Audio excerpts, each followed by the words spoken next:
नमस्ते अभ्यर्थियों, स्वागत है आपका इस विशेष विश्लेषण में। आज हम विज्ञान के एक ऐसे टॉपिक को डिकोड करने वाले हैं जो हर कॉम्पिटिटिव एग्जाम के लिए बहुत ही ज्यादा महत्वपूर्ण और स्कोरिंग है। जी हां, हम बात कर रहे हैं विद्युत चुंबकीय स्पेक्ट्रम यानी इलेक्ट्रोमैग्नेटिक स्पेक्ट्रम और उसकी आवृत्ति या फ्रीक्वेंसी के बारे में। यहां से परीक्षाओं में सीधे सीधे प्रश्न बनते हैं। तो आइए इस पूरे कॉन्सेप्ट को इतनी अच्छी तरह समझते हैं कि एग्जाम में हमारा कोई भी सवाल गलत ना हो। आज हम क्या क्या कवर करने वाले हैं? बहुत सिंपल है।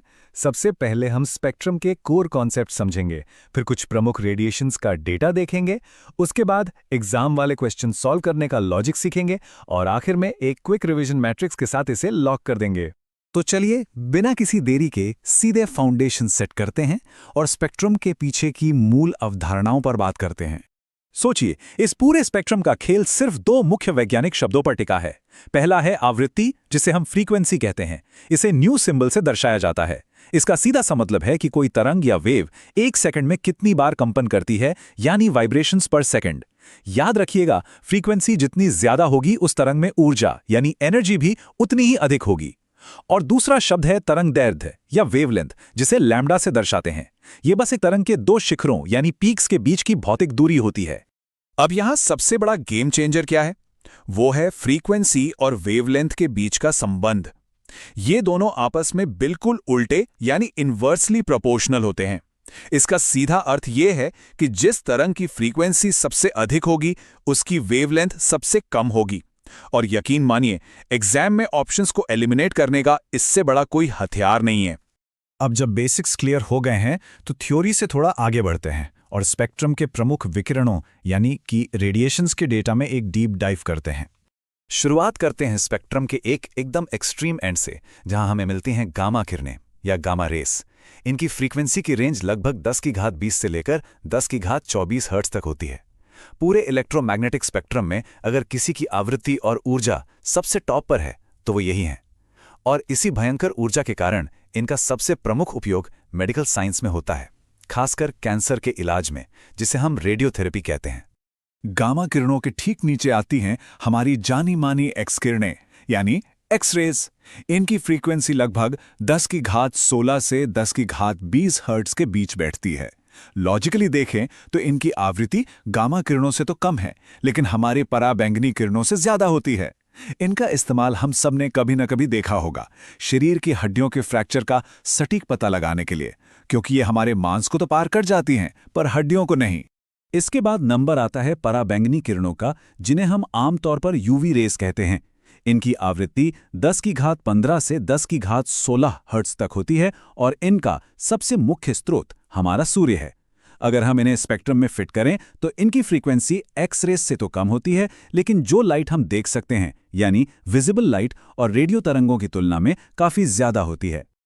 अब सीधे चलते हैं स्पेक्ट्रम के बिल्कुल दूसरे छोर पर। यहां राज है रेडियो तरंगों या रेडियो वेव्स का। इनकी फ्रीक्वेंसी मात्र 10⁻4 से 10⁻9 हर्ट्ज के बीच होती है, जो पूरे स्पेक्ट्रम में सबसे कम है। अब जरा अपना इन्वर्सली प्रोपोर्शनल वाला रूल याद कीजिए। सबसे कम आवृत्ति का मतलब क्या हुआ? इसका मतलब है कि इनकी वेवलेंथ सबसे लंबी होगी, और इसी लंबी वेवलेंथ के कारण ये बिना ऊर्जा खोए बहुत लंबी दूरी तय कर सकती हैं, और इसीलिए इनका इस्तेमाल रेडियो और टीवी कम्युनिकेशन में होता है। प्रिय अभ्यर्थियों, यदि इस वीडियो/नोट्स से आपको मदद मिल रही हो तो आगे बढ़ने से पहले कृपया हमारे चैनल को सब्सक्राइब कर लें और वीडियो को लाइक और शेयर जरूर करें। आपका यही सहयोग हमें आपके लिए ऐसा ही बेहतरीन और क्वालिटी कंटेंट बनाने के लिए मोटिवेटेड रखता है। सब्सक्राइब करके नोटिफिकेशन ऑन कर लें ताकि कोई भी क्लास मिस ना हो। चलिए अब आगे बढ़ते हैं। अब आता है सबसे मजेदार हिस्सा। जो डेटा हमने अभी पढ़ा उसे हम एग्जाम मोड में कैसे अप्लाई करेंगे। आइए लॉजिकल डिडक्शन को समझते हैं। एग्जाम में अक्सर सिली मिस्टेक्स शब्दों को समझने में होती हैं, जैसे कि घटता क्रम या डिसेंडिंग ऑर्डर। इसका बिल्कुल सटीक अर्थ है कि आपको दी गई तरंगों को सबसे अधिक आवृत्ति से शुरू करके सबसे कम आवृत्ति की तरफ ले जाना है, मतलब हाईएस्ट फ्रीक्वेंसी पहले और लोएस्ट फ्रीक्वेंसी एकदम अंत में। अगर ये परिभाषा दिमाग में सेट है तो ऐसे सवाल कभी गलत नहीं होंगे। चलिए अब इसे एक स्टेप बाय स्टेप लॉजिक के साथ सॉल्व करते हैं। मान लीजिए हमारे पास 4 ऑप्शन हैं।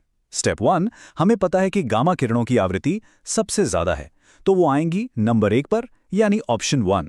स्टेप 2, गामा के ठीक नीचे आती हैं एक्स रेज, तो अगला होगा ऑप्शन 4। स्टेप 3, एक्स रेज से कम आवृत्ति होती है पराबैंगनी किरणों यानी यूवी रेज की, तो फिर आएगा ऑप्शन 2। और स्टेप 4, सबसे आखिर में आएंगी हमारी रेडियो तरंगे, जिनकी फ्रीक्वेंसी सबसे कम है, यानी ऑप्शन 3। तो उच्चतम से निम्नतम का हमारा बिल्कुल सही और फाइनल अनुक्रम क्या बना? 1 4 2 3, एकदम परफेक्ट। अब एग्जाम से ठीक पहले के लिए हमारा सबसे काम का टूल, क्विक रिवीजन मैट्रिक्स। ये मैट्रिक्स अधिक से कम आवृत्ति के क्रम में एकदम सेट है, इसे जल्दी से दिमाग में छाप लीजिए। सबसे ऊपर गामा किरणें, हाईएस्ट फ्रीक्वेंसी, लोवेस्ट वेवलेंथ, और इस्तेमाल रेडियोथेरेपी में। उसके बाद एक्स रेज, मेडिकल इमेजिंग के लिए, फिर यूवी रेज, जिनका एक बहुत ही इंपॉर्टेंट यूज वाटर प्यूरिफिकेशन में भी किया जाता है। ठीक उसके नीचे आता है हमारा दृश्य प्रकाश या विजिबल लाइट, जिसकी फ्रीक्वेंसी मीडियम होती है। फिर आती हैं अवरक्त किरणें यानी इंफ्रारेड। याद रखिएगा, ये आपके टीवी के रिमोट कंट्रोल में इस्तेमाल होती हैं। और एकदम लास्ट में रेडियो तरंगे या रेडियो वेव्स, जो हमारे मोबाइल और टीवी सिग्नल्स को मुमकिन बनाती हैं। तो आज का ये सेशन समाप्त करने से पहले मैं आपके लिए एक बहुत ही दिलचस्प सवाल छोड़कर जा रहा हूं। सोचिए, अगर गामा किरणों की आवृत्ति सबसे अधिक है और रेडियो तरंगों की सबसे कम, तो क्या इस पूरे ब्रह्मांड में कोई ऐसी सैद्धांतिक या थ्योरेटिकल लिमिट है कि आवृत्तियां वास्तव में कितनी ऊपर या कितनी नीचे तक जा सकती हैं? क्या इस स्पेक्ट्रम की सच में कोई अंतिम सीमा है? ये एक ऐसा सवाल है जो विज्ञान की गहराइयों में सोचने पर मजबूर कर देता है। इस पर विचार जरूर कीजिएगा। ऐसे ही कॉन्सेप्ट को समझते रहें और अपनी तैयारी मजबूत करते रहें।